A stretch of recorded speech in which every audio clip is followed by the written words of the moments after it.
भगवान शंकर और गुरुदेव भगवान वशिष्ठ जी ब्रह्मा जी की लेखनी बदल सकते थे तो राम जी का वनवास क्यों नहीं बदल दिए? प्रश्न है ना।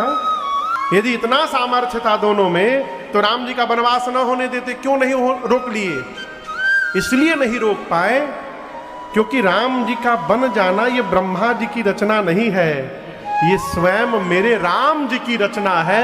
इसलिए शंकर जी भी नहीं बदल पाए और गुरु जी भी नहीं बदल पाए। राम जी स्वयं बन गए हैं, राम बन गए इसलिए राम बन गए। राम बन न जाते तो राम न बन पाते। लोग निरर्थक मेरी माँ कैकेयी को भला बुरा कहते हैं।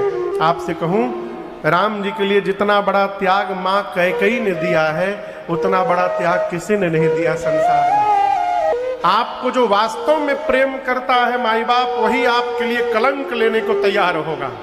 जो प्रेम नहीं करता है वो कलंक नहीं ले सकता आपके लिए। राम जी के लिए माँ कैकेयी ने अपने आप को समाप्त कर डाला। ये सारी जो घटना घटी है ना, ये राम जी ने पहले ही माँ कैकेयी से मांग रखा है। माँ, पिताजी मुझे जब राजा बनाने की तैयारी करें तो आप मुझे वन में भेज दीजिएगा। माँ ने कहा कि मैं तुमको वन भेज दूंगी राम, तो लोग मुझे भला बुरा कहेंगे। माँ कहे भला बुरा केवल नहीं कहेंगे माँ, सब समाप्त हो जाएगा तुम्हारा। तुम सबकी आंखों से, नजरों से उतर जाओगी, गिर जाओगी।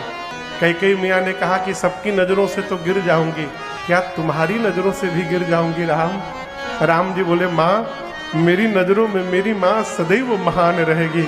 तो कैकेयी माँ ने कहा फिर जगत की नजर की परवाह किसको है राम, तुम जो कहोगे मैं करूंगी। कैकेयी मैया ने सब राम जी की इच्छा से कहा।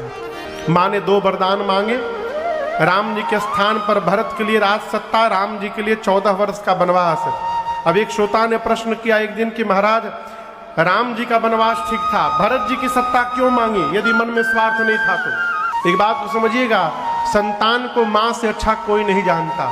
भरत जी के लिए माँ ने इसलिए राज सत्ता मांगी कि माँ कैकेयी ये परीक्षण करना चाहती थी अपने पुत्र भरत की कि भरत राज पद की ओर दौड़ता है कि राम पद की ओर दौड़ता है, ये देखने के लिए माँ ने मांग लिया।